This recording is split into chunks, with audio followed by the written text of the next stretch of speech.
We're live. Okay, 3, 2, 1. Hello, everyone. Welcome to episode 159. We are calling this Back to School Part 2. We got through a lot last week, mainly on how to keep yourself digitally secure for the most part. Covered backing up and passwords and cloud storage and things like that. We're just going to continue on, but we're going to try and take a focus on physical security. And I mean, not like door locks and things like that, which yes, we will, but just things to watch around you and what to look for, because you are in a new place with now up to 50 or 60,000 of your closest friends. Rutgers is 36,000. And not everyone is your guardian angel over there. Some people just like to see the world burn, and we want to make sure that everyone is covered. So, Tom, did we cover everything we wanted to cover last week? I mean, we didn't really need to get into passwords, but just have a good password manager.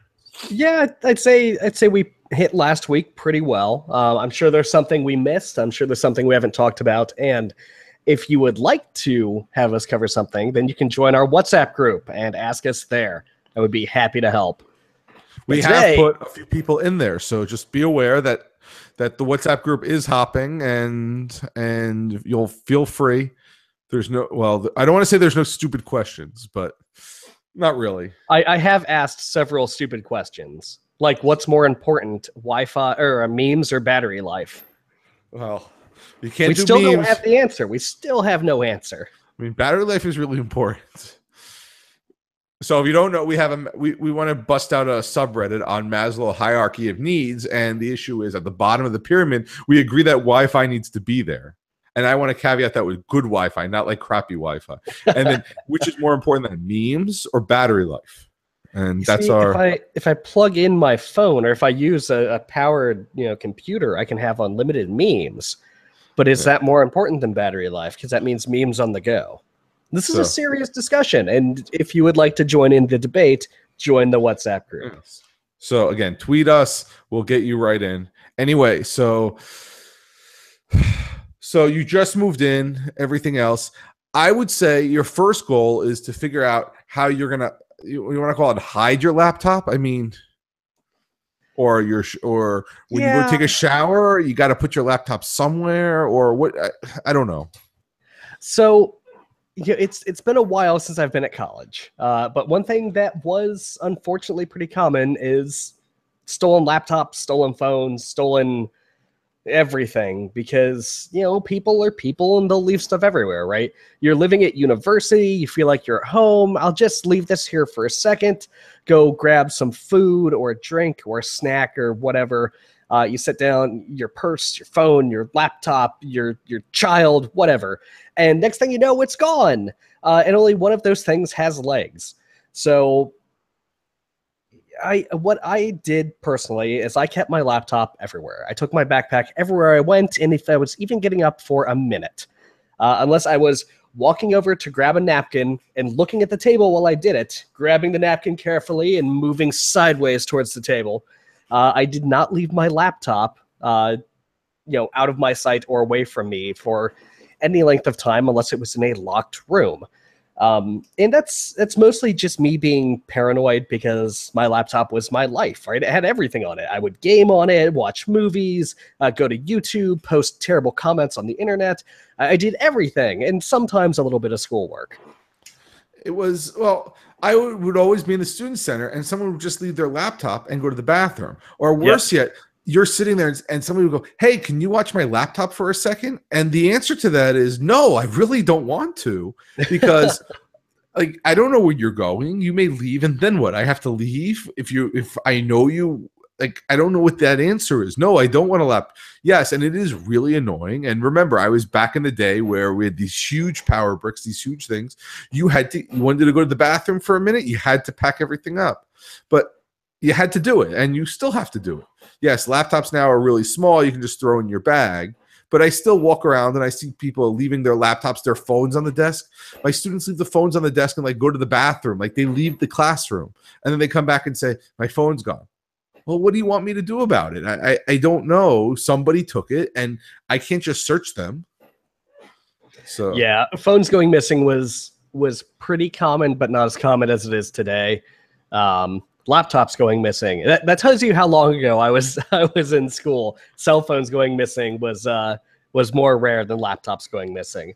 But it happens. It happens all the time. Just be a little bit paranoid. But yeah, let's say you're in the dorm room and you're going to hit the showers, and you live in one of those dorms that has community showers, because that's it's a thing in college, like centralized showers, and then you just have beds in the other rooms. You probably want to take your keys and lock the door, but more importantly is probably the human element of all this, right? Because I've done this, and I did this a lot my freshman year. My roommate would leave the door unlocked all the time, and I would lock the door all the time. He would be gone and getting food. I'd be like, I'm gonna go get a shower. I'd lock him out probably 3 or 4 days a week. So communicate with your roommate. And say, hey, make sure you get your keys, because in case I leave or go get a shower or whatever, I'm gonna lock the door. Don't be mean about it. Don't be like overbearing and crazy, but just a friendly heads up would be good. So what we did is, because we were friendly, and look, our floor was awesome. We made it a point to know everyone on our floor. Everyone was very super friendly. We didn't have to work. I don't think we got fined at the end of the year for anything. I think we were everything was just perfect. We would say, look, if you leave the room, have your key with you. If somebody's in there, we can leave the door. Basically, if the door was open, the door was unlocked. If the door was closed, it was locked. And it is really annoying. Like, you just want to take a shower real quick, and you're just, hey, I'm going, don't leave. But what we said is, look, just always put the key in your shower caddy and be done with it. And since none of us had cars at college, you didn't have to worry about the key fob or whatever it is. But anyway, we always had our swipe card and our key with us, and I don't think my roommate or I got locked out. Maybe it happened once, but I don't think so. And that's because like you said, we communicated.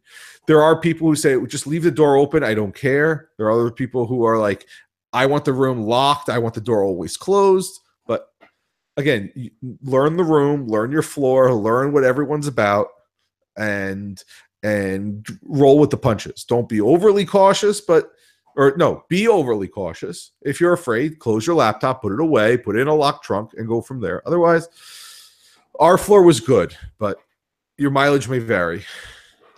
Yeah, and don't be like, I know we're a security podcast, but I like to think we stress the balance between convenience and security.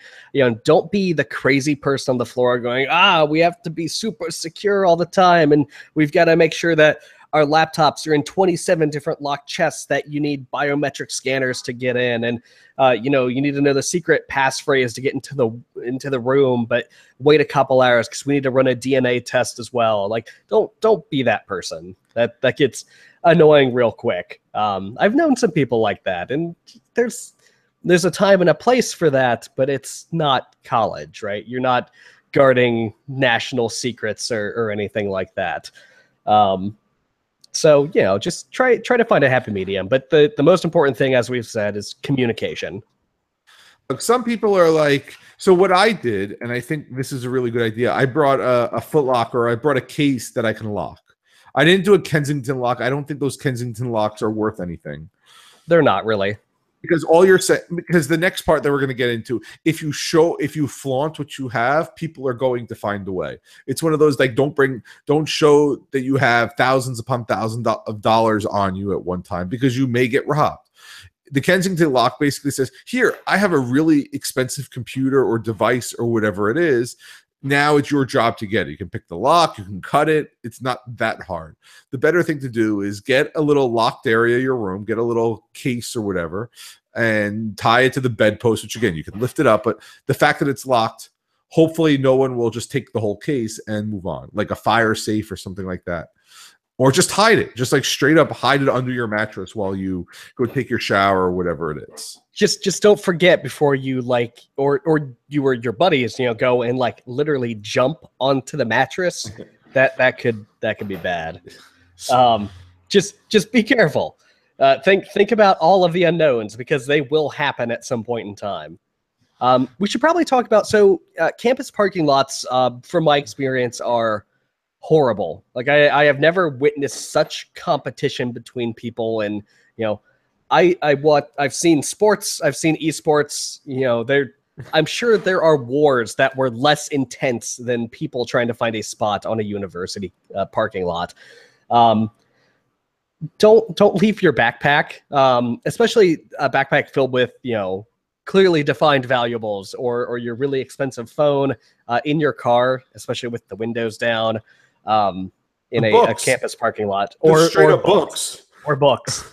It's something you don't think about. Those are really expensive. I sold a book back to the library that someone had left in a dorm. They just left it there, and it sat there for 3 months. I'm like, yeah, I'll sell it back to the bookstore. Let's see what I can get off this, because no one has claimed this. No one owns it. I can't find the owner, and I got like $600 back. So yeah, they're kind of pricey. They're kind of important, and people do steal books.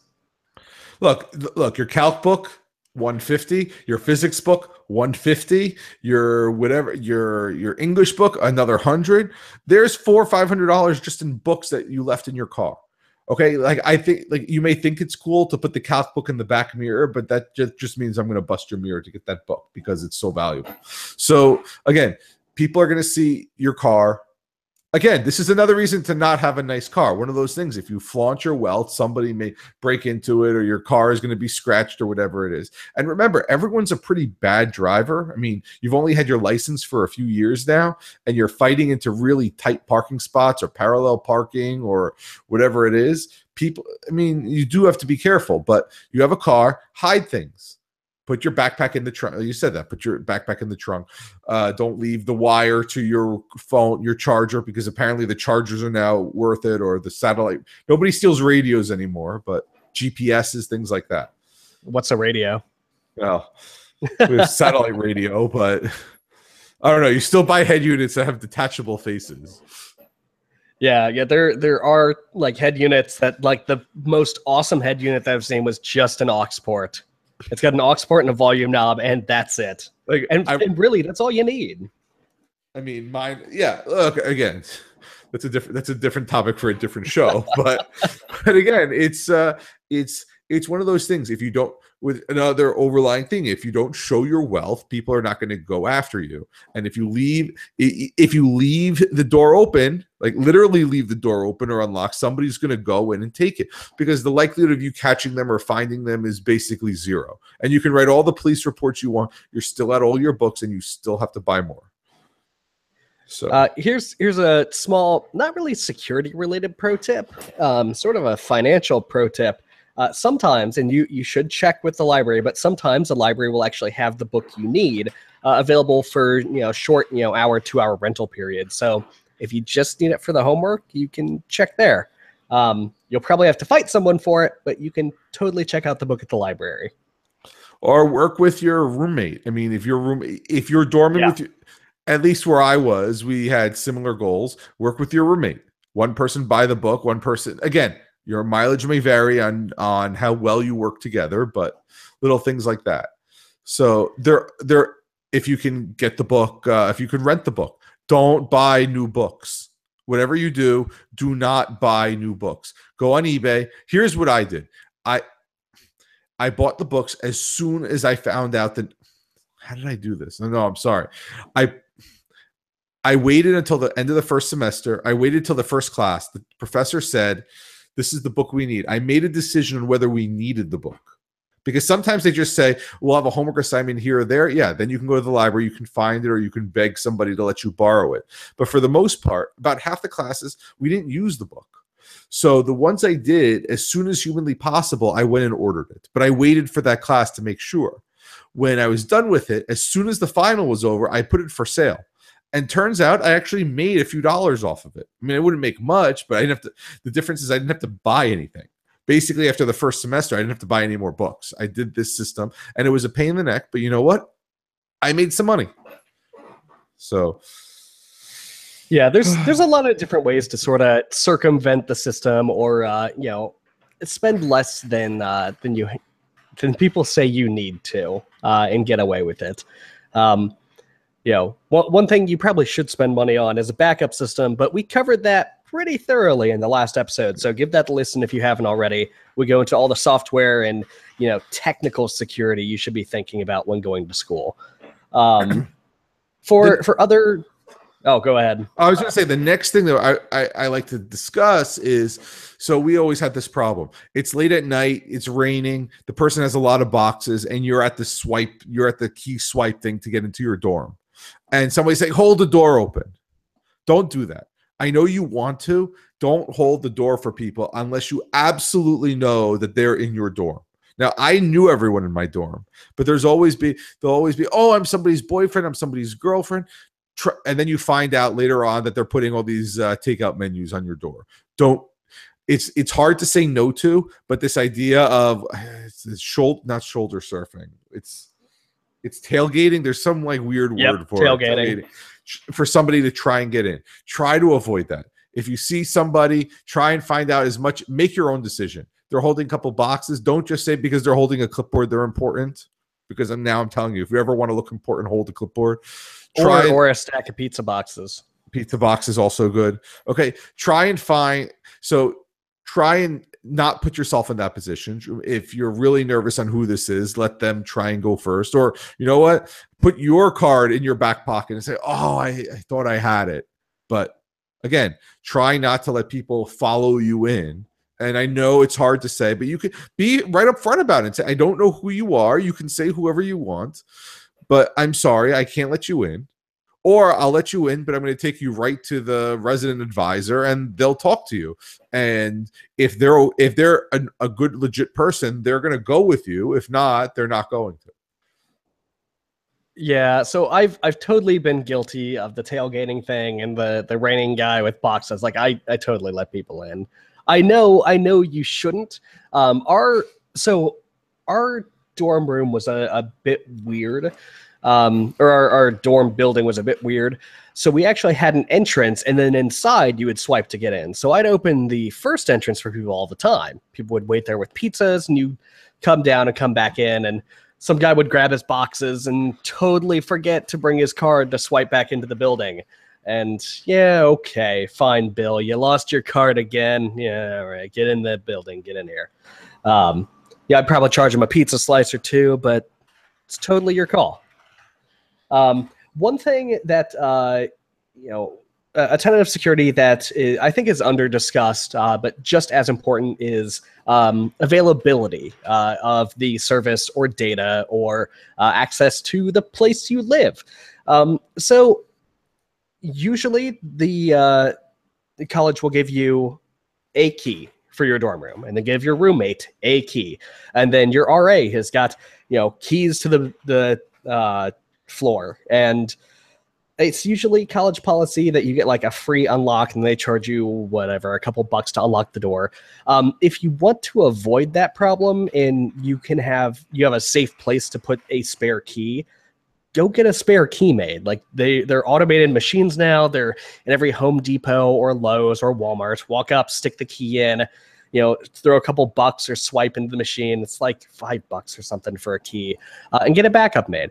Keep it somewhere safe, right? Keep it in your car, in a glove box, keep it in a wallet. Don't put it under a doormat. That is the worst place ever. Don't put it on top of, the door frame. Just keep it with you somewhere or in a place that you can lock and trust. Just in case you need that and the RA is gone or your roommate's missing or whatever. It's always good to have a backup. So I tried to do that, and mine has do not duplicate. But anyway, if you can find someone to do it, I found some person at a big box improvement store to try, and he couldn't match the key. So you got to sometimes it works, sometimes it doesn't. So just be aware of that. It doesn't always work. The better thing is obviously is not to put yourself in that situation, and always have your key with you, which takes me to the other point. Always have your key with you. This is kind of important. I mean, my sister, she figured out a way. She never carries money. She always carried her ID card and her key. Get one of those lanyards like you have to wear at your job that you're gonna have to wear for the rest of your life. That has your ID and a spot for your key on it, and it holds a couple dollar bill. So you can put your ID, your credit card, a bill or two, like a couple dollars, and your key, and just use that everywhere. put it around your neck. Never leave home without it. You'll never know when you're going to need that. Yeah, that's really, really good advice. Even today, I use just like you said, I use a lanyard for work. Especially if you're going into a technical field or an office building of any kind, you're going to have some sort of thing with a badge on it that you have to swipe or tap or something to get into your office building, onto your floor, into your office, whatever. So you might as well get used to it now. And it's really easy. Throw it over your neck, be done with it. Keep if you're carrying a purse or a bag or a satchel or whatever, you can keep that stuff in that as long as you remember to take it with you everywhere. Just the idea being that you need all of your access devices with you at any one time, right? You wouldn't leave your home without your phone. Don't leave your home without your student ID or your dorm key. So look, I've always heard people complain about that. Say, "Oh, I left my wallet." If you're the type of person who always leaves your wallet, you got to change that habit. Figure out what you're leaving behind. If that's the case, get a chain for your wallet. Do the whole wallet chain thing if you really want to. Or like I said, get the lanyard that just holds your ID and a key, and that's it. And go minimalist because you don't want to be in that position where, oh, I left this upstairs, because now you're that guy trying to tailgate in and everything else. So I'm trying to think of anything else as far as like that. I'm also thinking about social engineering. Just because somebody says they need help doesn't mean it. Again, the goal you're going to find out in college that there's a lot of money to be made in handing out flyers. And the takeout people know if they can get into the dorm rooms, they can make a lot more money, because it's hungry. It's 2 a.m. and you want food, and the only takeout menu you have is this place. You're probably going to order from there. So They try really hard to get in, and they'll try everything they can. They're not trying to steal anything. They're just trying to put menus on it. But it's a little obnoxious that somebody got in and did that. So there's also and it's less prevalent today than it was, mostly because of the crackdowns on really, really poor credit and really poor loans. But when I was in school, there were people roaming around trying to give away super high limit credit cards to students who absolutely could not pay. This falls into the realm of financial advice, but it's, I guess sort of security in your future related. Try to have some forethought. It looks tempting. It looks like it'll solve your problems today, but down the road, and trust me, I've been there. I did this when I was a student. You will hate yourself when trying to knock down that debt. You can get out of it, but it is painful. Same thing with those telemarketing jobs, those multi-level marketing jobs. They say make $18 an hour or $20 an hour on the break. Those are all multi-level marketing jobs. Try to avoid that. Try to get a real job. So they've got these multiple levels, which kind of go up to a slope. It almost makes like a triangle, like some sort of, there's a scheme. What is it called? Something Egypt scheme? No. Pyramid scheme. Yeah. There we go. So try to avoid those people. Preying on college students is kind of their standard way of operating. Keep your head out there. If you want a good job, and you go to class a lot, we have a note selling business. So they'll pay you whatever, $8-10 a class to take notes.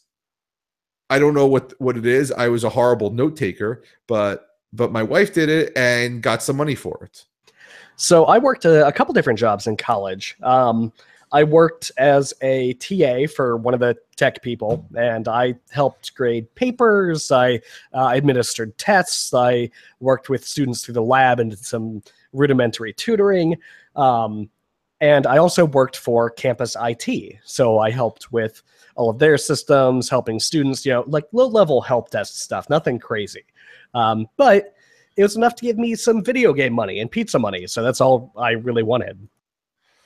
So I'm looking at the time. We got 6 minutes left. But so we covered the always have your key with you. We covered the don't leave your laptop just lying around. We talked about all the digital security before. We talked about the social engineering and not leaving your car doors unlocked. I don't know too much. We talked about the job issues. Again, college is the time where you're by yourself. They're preying on kids who don't know what's going on, whether it be, like you said, through the loans or through these multi-level marketing schemes. The idea is, ask yourself this: does it make sense? Why are credit card companies going to college kids with no income? There's a reason for that, because they start you on this debt cycle. So your job is to always be weary, always listen. Don't get entranced in a cult, because that also exists. People are going to say, hey, just come here. We have free Kool-Aid. Just drink it. You'll be fine. We didn't talk about parties. Never trust anyone at a party. Trust no one. That's always a good advice. You're going to a party, the whole don't let your drink out of your sight if you partake in drinks.